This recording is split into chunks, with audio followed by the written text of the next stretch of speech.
چلیے میں نوجوانوں سے کہتا ہوں, بزرگوں سے بھی کہتا ہوں, چلیے ایک پریکٹیکل کیجیے. آپ صرف 1 مہینہ, only 1 month نماز کو قائم رکھیے.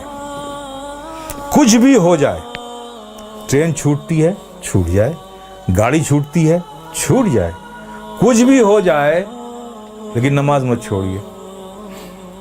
میں پریکٹیکل بات کہہ رہا ہوں. 1 مہینہ اس پر قائم رہیے, پھر 1 مہینے کے بعد نماز خود ہی آپ کو نہیں چھوڑے گی.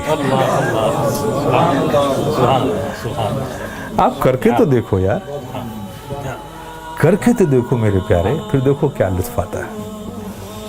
آج تمہیں سایہ بھی ڈرا رہا ہے نا, سائے سے بھی ڈر لگ رہا ہے نا, نماز کو اپنے سینوں سے لگا دو. خدا کی قسم ظلم و تشدد کی کیسی ہوئی آندھیاں بھی چلیں گی نا, اس سے بھی خوف نہیں آئے گا تمہیں.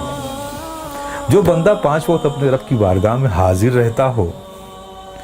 ارے بھائی, ایک آدمی ہے جو منسٹر کی آفس میں کام کرتا ہے, اور دوسرا آدمی جو آفس میں کام نہیں کرتا لیکن 3 بار پرائم منسٹر کے پاس جاتا ہے, تو دیکھیے کیسے سینے چوڑے کر کے چلتا ہے وہ.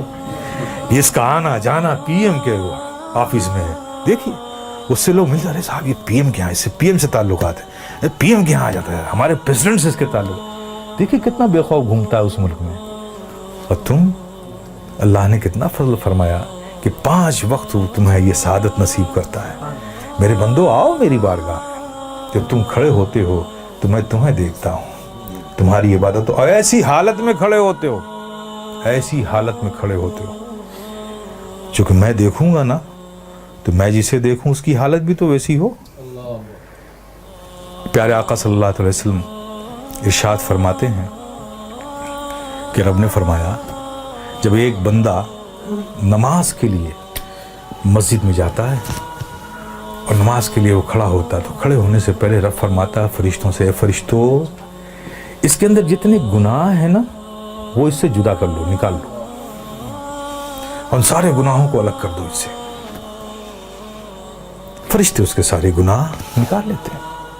اب بتائیے, سارے گناہ نکل گئے اور آپ نماز میں کھڑے ہو گئے, اللہ اکبر, اور رب کی توجہ آپ پر, رب آپ کو دیکھ رہا ہے, آپ اس کی عبادت میں کھڑے, گناہوں سے خالی ہو گئے. آپ سوچئے اب نماز ادا کر رہے ہیں, صدق دل سے میاں انہماک کے ساتھ رب کے ذکر میں, اس کی یادوں میں مستغرق ہو کے آپ جو بھی دعا مانگو, گناہ الگ کر لیے گئے, عبادت میں ہو, رب کی بارگاہ میں ہو, دعا قبول نہ ہو. لیکن دیکھیے ہماری مادیت کا اثر دیکھیے کہ وہاں بھی ہمارا ذہن بھٹکتا رہتا ہے. آپ سمجھ رہے ہو نا. پھر اس کے بعد کیا ہوتا ہے, جب وہ بندہ نماز سے فارغ ہوتا ہے, کتنی بڑی نعمت ہے آپ سوچو. نماز سے فارغ ہوتا ہے تو فرشتے پوچھتے ہیں, مولا وہ جو نماز سے پڑھنے سے پہلے اس کے گناہ الگ کیے تھے, وہ جو سب رکھے ہوئے ہیں الگ اس سے, یہ نماز سے فارغ ہو گیا, اب اس کا کیا کروں, اب اس کا کیا کروں.